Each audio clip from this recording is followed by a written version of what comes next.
Hi, hello, and welcome back to my channel. My name is Ege, and this is In Between Books, guys. So today we are going to be talking about 25 books that I want to read in 2025. And honestly, these books, it's a must for me because for one reason or the other, these books have been off my shelf for at least a year or two, and they are books that when I was getting them, I was excited to get them, but for some reason I don't know why am I not reading this book. I frankly don't know. So next year is like a by fire by force situation. It's a must at this point to read these books.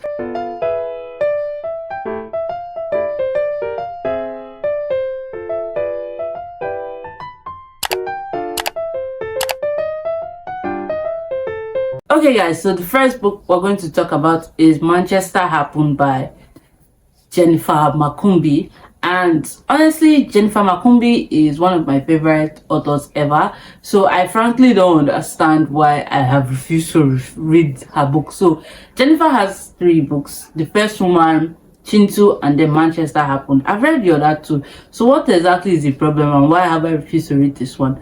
I don't know, but next year it's a must. I must emphasize the I must read this book next year. What happened is about it's a short story collection that mostly centers the experiences of Ugandans that moved to the UK, and the book tries to ask the question of the book tries to answer the question of what it really means to leave home. Next we have is The Havoc of Choice by Wanjiru. I want to say Koinange, but I know that's probably not correct. But anyway, The Havoc of Choice is a book that my book club read, I think in 2023, and I wanted to join them at the time, but I didn't have the book, so I couldn't. And I finally got it, I think at the ending of last year I got it, and now a whole year has passed and I've still not read it.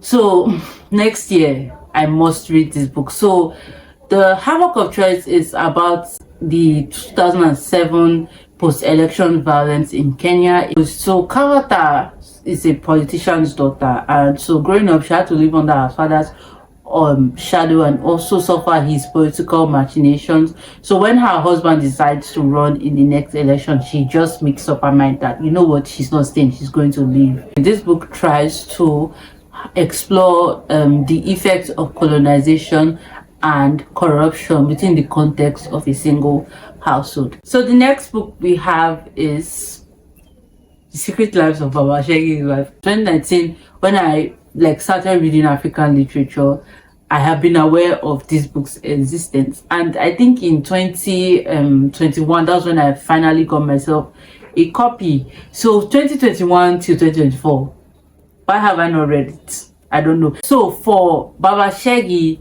his collection of wives and children is a sign of his virility, and all runs smooth in his polygamous home. That is until his fourth wife appears, and her name is Bolanle, and she's a soft-spoken university graduate, and because of that her co-wives ostracize her. So basically Bolanle is trying to give Baba Shegi a child, but her failure to do so kind of exposes a dark family secret that will tear the entire household apart. Next year, drag me. If I don't read this book next year, you guys will drag me.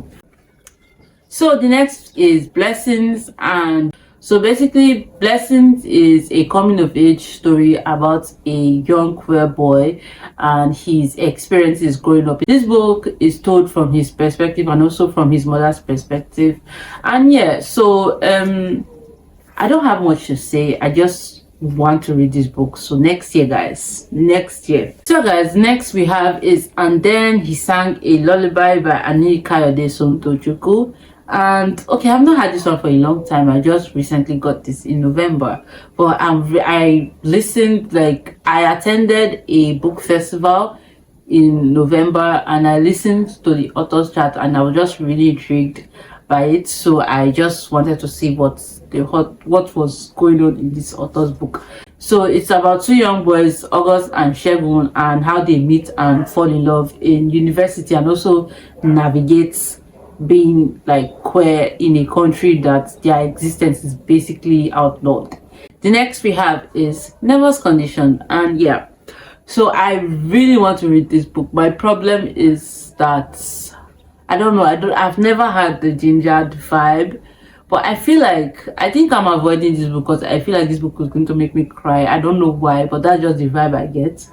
So I'm kind of scared and also looking forward to reading it, but I never got like the motivation to pick it up. So next, my motivation is 2025. I must read this book. It's not longer motivation, the inspiration, motivation, whatever it is that I'm looking for, we must find it next year. So we must read this book.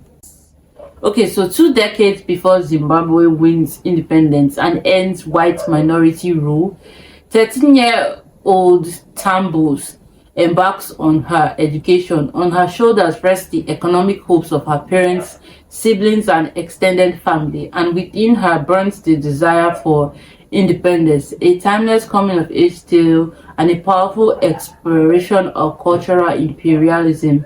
Never's Condition charts Tambu's journey to personhood in a nation that is also emerging.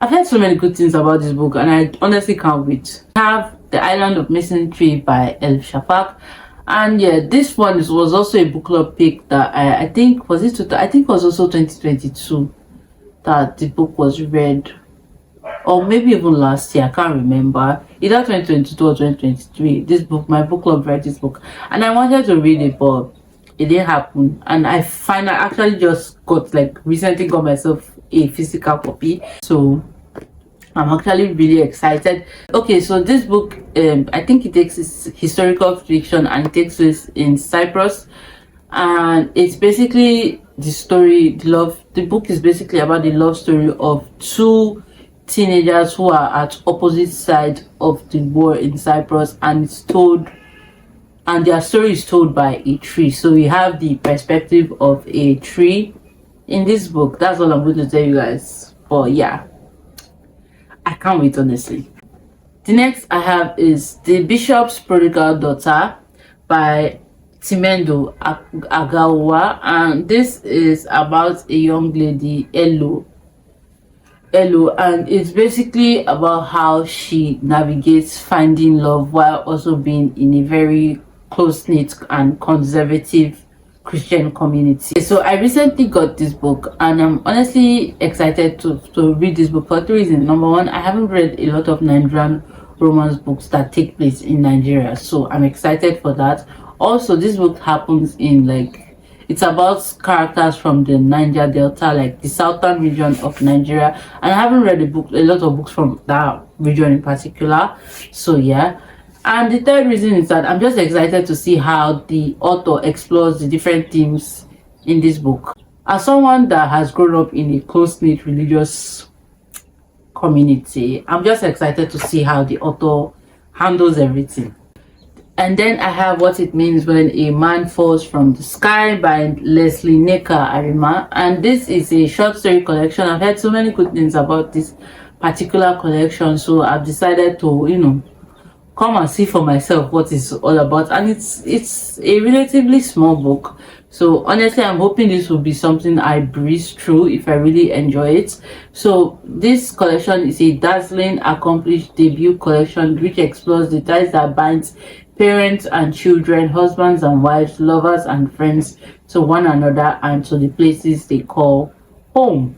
And then I have Jade War by Fonda Lee, and this one, basically I read the first book in the Jade City trilogy. I read the first book in 2022, and I was supposed to read, did I say 2022? I read the first book in 2023, and I was supposed to read this book this year, but for some reason I just couldn't get into it. And I actually started with my bookmark is still inside, but this is how far I went into it.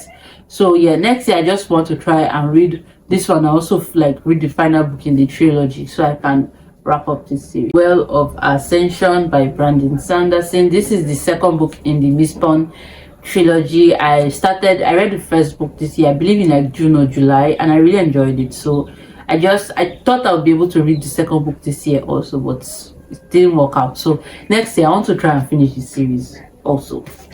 Black Sun by Rebecca Roanhurst. I've actually read Black Sun before, but the second and the third book in this series came out. Like, I think the last book in this series came out this year, and I really wanted to read it this year, but for some reason, like, this country's country, books are expensive, and the other two books, like the second and third book, are not available in the country, and I couldn't also get my hands on the audiobooks. So next year I'm just going to try my best and find the audiobooks and reread Black Sun, then read the other two books in the series. I have the Poppy War by R.F Kuang. I actually want to read the Poppy War trilogy next year.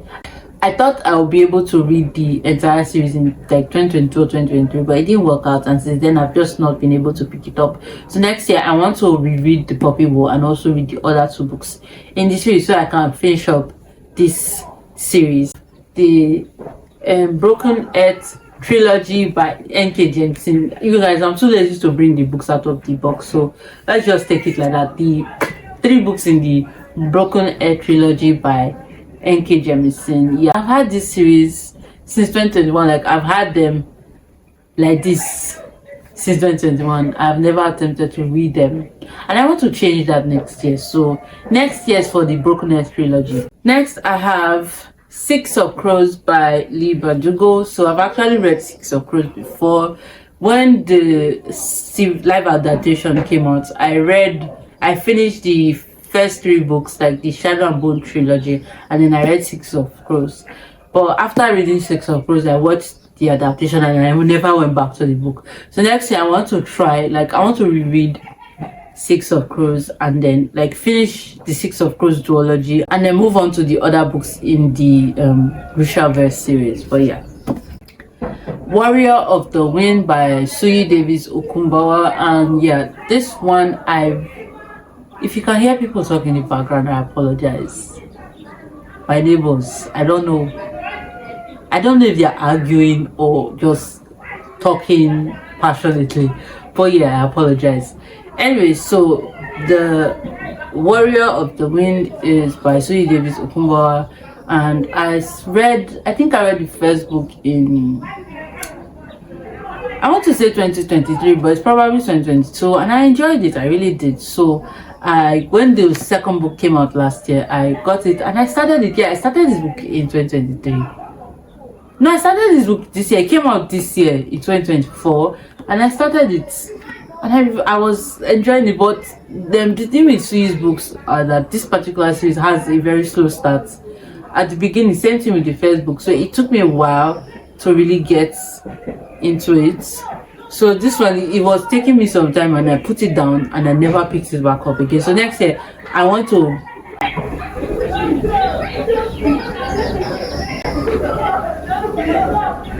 I'm just going to continue. These people, they are not going to stop anytime soon. Okay, they stopped, thank God. Okay, anyway, so I picked up this book. I put it down. God help me. Okay, so there was a break in transmission. I had to do something. So anyway, I'm back, and let me just drop my fan. But as I was saying, so the Warrior of the Wind is is part of a trilogy known as the Nameless Republic. It follows 3 main characters. You have Esme, Danso, and Lilong. And so basically, Danso, they live in a country known as Basa. Yes, they live in a country known as Basa, and basically your worth or rank in society depends on your skin color. So the darker you are, the higher you are in society, and the lighter skin you are, the lower you are in the hierarchy. And so we have Danso, who is a scholar, and he's supposed to marry Esme, who is the daughter of I think she's like a politician of sorts. And basically Danso is a scholar, and he runs into Lilong, who is a warrior from an unknown country, and she's an albino. So everybody believes that warriors, like people like Lilong, no longer exist, and so running into Leilong kind of changes his world perspective, and he begins to see that things are not as they seem, basically, and he follows Leilong on this journey to return a lost artifact that was stolen from her people. Like, he follows her back to her homeland. And yeah, that's like the most basic way of summarizing the story. Then I have Tomorrow Died Yesterday by Chiemeka Garrix, and honestly I think people who have read this author's work have probably read this particular book probably like in secondary school, or maybe when they're just starting with African literature or like Nigerian literature. But for some reason I've just been avoiding this author, but I really want to read his books, but I don't know, I'm just avoiding him. Like, I find a pattern where I see a book and I'm like, okay, I might enjoy this, like really enjoy this, and I just avoid them. I don't know what this pattern is, or like what is the root cause, but in 2025 I'm fixing it. But anyway, so Tomorrow Died Yesterday sets in Port Harcourt at the height of the kidnapping of oil workers in the Niger Delta. A kidnapping goes awry and 4 lives are reconnected. Doye, aka Doughboy, the career militant responsible for the crime, and maybe the gentle university professor, Kanye, the lawyer turned restaurateur, and Tubo, an immoral oil company executive. Against a backdrop of corrupt practices, failed system, and injustice, these 4 friends tell the story of oil in a region and its effects on the local community and the Nigerian larger society. We have The Almighty, 10 minutes 38 seconds in These Strange Words by Elif Shafak. This is the one Elif Shafak book I desperately want to read. This book has been like, since I got this in 2022, so like 3 years I'm counting, possibly. I've had this book and I've still not read it. Honestly, I know why I'm avoiding this book, because I know this book is going to tear me apart. I know I'm going to cry, I'm going to weep. So I've just been avoiding it.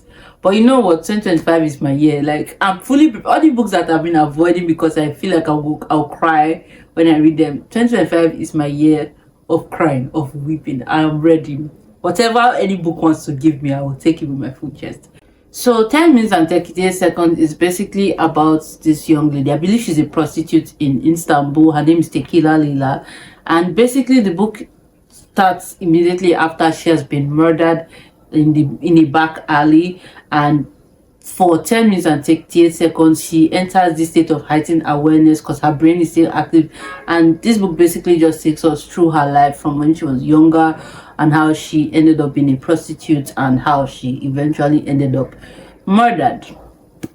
I cannot wait to read this one. Then I have These Letters End in Tears by Mushiteji Xavier. So this book follows 2 young girls, Besem and Fatima, and it's set in Cameroon. It's about how these 2 young girls fell in love when they were younger, and something happens and Fatima goes missing. So this book is basically following Besem as she tries to find out what happened to Fatima, and I believe it's also written, like, in some parts of the book are written in forms of letters. Like, the title promises 2025 is my year to cry. So just like what the title is saying right now, I'm ready for the tears. Honestly, I'm ready. Then I have The Marriage Class by Adesuwa Oman Wokedi, and this basically just follows 10 couples as they prepare to get married. It's a Nigerian romance book, and I've seen so many good things being said about this author. A lot of people that have read her books that I've seen, they enjoy her books. So I'm honestly looking forward to reading her. I want to feel among with the people that are loving her, because I feel like I too will love her. So I can't wait. The funny thing is that I got this book in February, and from like I found out about this author last year. I think the book came out last year and everybody was talking about it then. I really wanted to get it then. I could not get my hands on it in 2023. I finally got it in 2024, and since February till now that this book has been on my shelf, I have not even looked at it. So 2025, this bad habit of buying books and not reading them immediately, I'm going to fix it. So I have Shigidi and the Brass Head of Obalufon by Wole Talabi. And yeah, this one is almost the same story as this one, I found out, I think the book came out last year. I found out about it. I was like, I need to read this book. If not, oxygen will cease to enter my lungs. That was like my state of mind. I finally got my hands on it earlier this year, and since I think I got them the same time, since February till now, I've not even looked at this book. It's like, you will not even believe it's the same person that wanted to die if I did not buy this book immediately. It's the same person that had just completely ignored this book on my shelf. You will not believe it's the same person. But anyway, let's see what it's about. So, Shigidi is a disgruntled nightmare god in the Orisha spirit company, reluctantly answering the prayers of his few remaining believers to satisfy the demands of the company board. When he meets Norma, a sort of succubus with a long and secretive past, everything changes. Together, they attempt to break free of their constraints and live on their own terms. But the elder gods have other plans for Shigidi, and the Orisha company is not easy to live. The chairman has a final job for Shigidi and Norma, one that will take them to the very heart of the British Museum. British Museum. From the boisterous streets of Lagos to the rooftop bars of Singapore and the secret places of London, Shigidi and Norma will encounter strange creatures, rival gods, and manipulative magicians as they are drawn into a spectacular heist that spans two realms and which could turn their worlds upside down. That was a lot. But anyway, guys, so can't wait to read this one. And then I have Broken by Fatima Bala. This one is another Nigerian romance book that I believe takes place in northern Nigeria. It's about people from northern Nigeria. This book came out, did it come out this year? I think it came out earlier this year, I can't remember. But the minute this book came out, it took Nigerian reading community by storm. Everybody was talking about Broken. And I, as you already know, love feeling among. I want to know what's up. Why are people, what exactly is making everybody go crazy about this book? So I finally got myself a copy and I cannot wait. Cannot actually wait. This book needs to be read immediately. This book is about Faiza Mohammed, who was brought up to be a good and obedient daughter, the bearer of her family's honor and virtue. When she leaves Abuja for university in Canada, armed with her mother's words of caution, her father's faith in her, and under the escort of her older brother, she has no idea just how much her life is about to change. And also, it's about Ahmed Babangida, who was always sort of a rebel, the firstborn son of an ambassador. He has lived a textured life, but he was always one to forget, but he was always one to forge his own path. When he serendipitously meets the daughter of a close family friend, he finds himself swept away by something powerful and indescribable. At first tentative and subtle, the attraction between Faiza and Ahmed soon becomes consuming. They find themselves navigating the complicated web of culture and custom, haram and hadith, in order to find a sacred spot for the love they feel for each other to flourish. And just when it seems like they have succeeded, an unforeseen incident from their part brings everything they believe in and have built to a precipice of ruin. Yeah, so anyway, Broken. I need to read this book. And then our final book for this video is Dust Child by Nguyen Van Kwemai. I'm sorry if I butchered that name, like I sincerely apologize. But this, I've actually read the author's debut, which is The Mountain Sing, and I really enjoyed that. So obviously when this one came out, I told myself that I had to buy it. So we have Trank and Queen. I know that's not how they pronounce the name, I'm very sure of that, who are sisters who leave their natural rural village for bustling life in Saigon, desperate to find work to help their impoverished parents.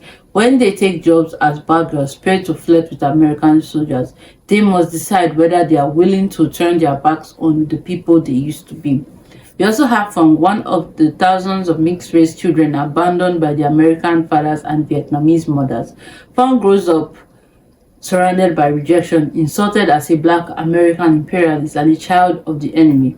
But he never gives up hope on finding his parents and proving that he's more than just a budoy, which means dust of life.